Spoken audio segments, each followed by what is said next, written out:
Assalamualaikum warahmatullahi wabarakatuh. Untuk pertemuan kali ini kita bicara tentang artikulasi dan monitoring berbahasa. Topik ini merupakan bagian dari produksi bahasa, yang mana sebelumnya kita telah membahas tentang konseptualisasi dan formulasi.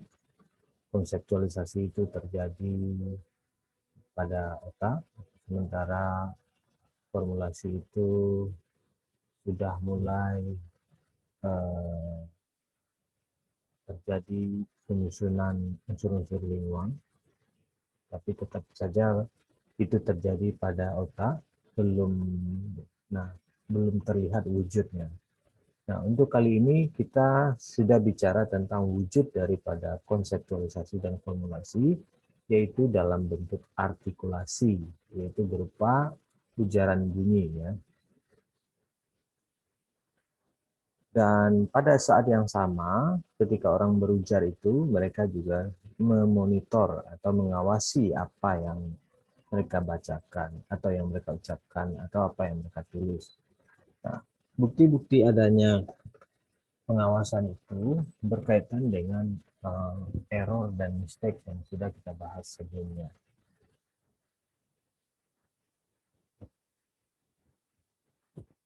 Proses artikulasi ini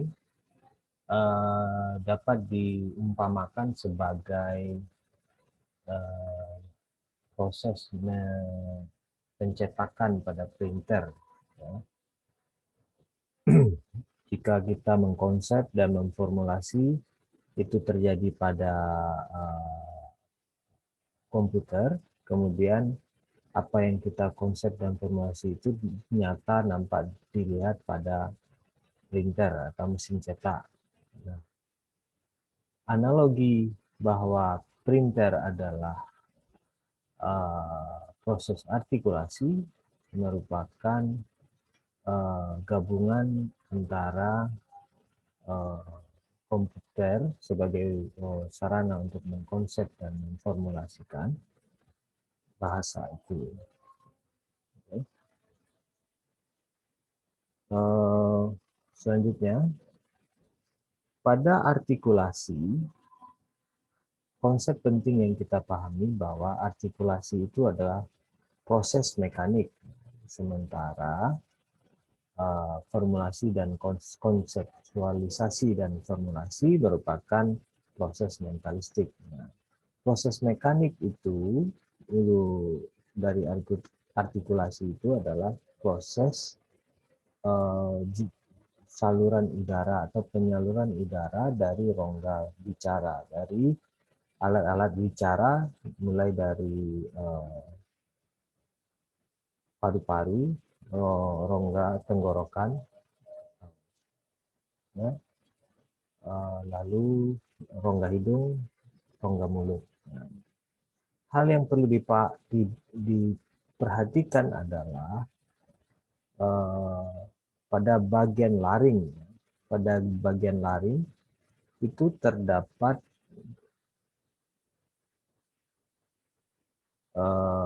pita suara atau vocal cords.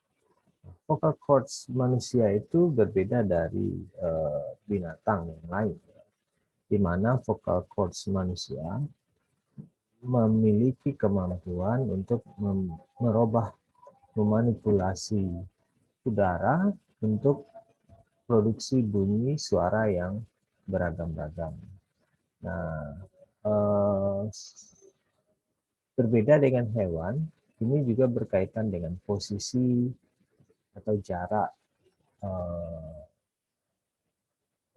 vocal cord ini sendiri, ya. Karena bentuk yang sama juga ada pada hewan, tapi hanya berfungsi untuk menghindarkan hal-hal yang tidak diinginkan masuk, ya. Oke, jadi ada faring dan ada laring, ya. Faring itu bagian atas yang terdiri dari nasal cavity, nasopharynx, dan exopharynx, ya, seperti terlihat pada gambar.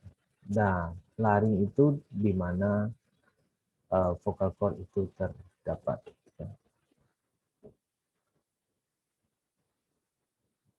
Oke.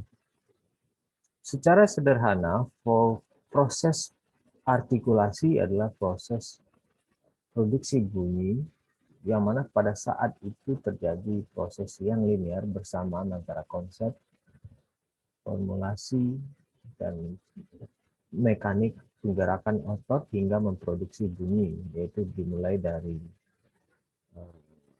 gerakan otot di paru-paru, terus ke vocal cords, lalu ke faring, dari faring ke daerah rongga mulut atau dan rongga hidung. Jadi inilah proses artikulasi itu. Jadi pada saat kita mengartikulasi, maka terjadilah proses self monitoring atau pengawasan tentang apa yang diucapkan. Jika seseorang salah ucap, maka dia akan memperbaikinya. Nah, situasi di mana kesalahan itu berdasarkan daripada bagaimana orang pembicara atau penutur melihatnya, itu dapat dibagi menjadi dua. Yang pertama itu mistake, yang kedua error. Mistake adalah kesalahan yang terjadi dan orang penuturnya itu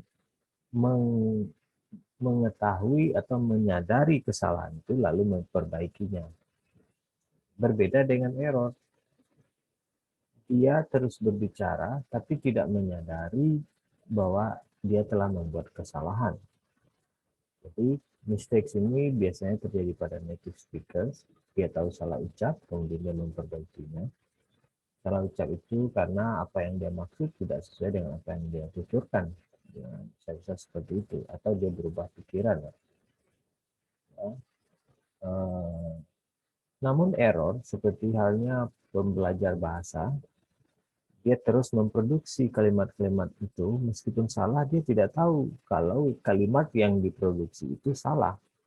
Nah, kondisi ini disebut dengan error.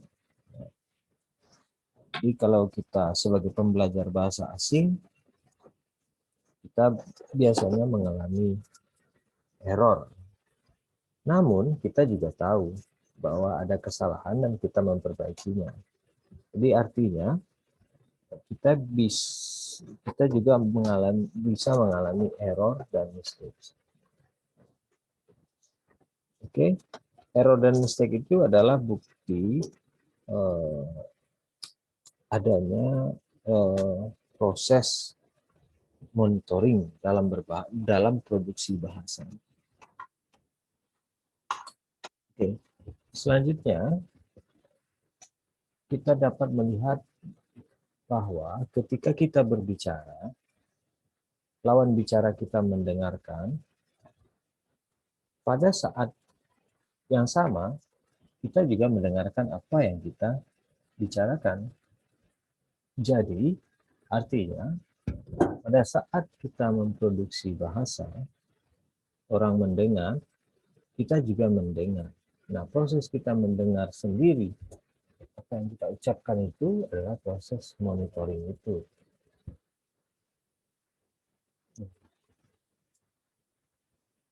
Bukti lain bahwa ada proses monitoring adalah sesuai dengan apa yang konsepsi yang digunakan oleh Chomsky, yaitu competence, di mana itu pengetahuan kita tentang bahasa di kepala, dan performance itu adalah apa yang kita ucapkan atau apa yang kita tuliskan. Jadi pada dalam dua konsep ini, kompetensi itu memonitor performance. Jadi pemahaman kita tentang bahasa itulah yang memonitor apa yang kita ucapkan atau apa yang kita tuliskan. Jadi hal yang penting kita pahami bahwa orang tidak saja berkomunikasi dengan orang lain, tapi dia juga berkomunikasi dengan dirinya sendiri. Kalau ada kesalahan, maka dia akan memperbaikinya. Contohnya seperti ini. The last I knew about it, I knew about it, we had left Vancouver. Ya. Tapi ada juga contoh bahasa Minang contohnya. Minang tuambo lai kui protokolor protokoler. Tapi banyak yang enggak. Maksudnya banyak yang ikut protokoler. Jadi ada kesalahan ucap yang kemudian diperbaiki. Nah, itu adalah self monitoring, dan pada saat yang sama kita lihat ada formulation, ada conceptualization, dan ada articulation. Jadi formulation, conceptualization,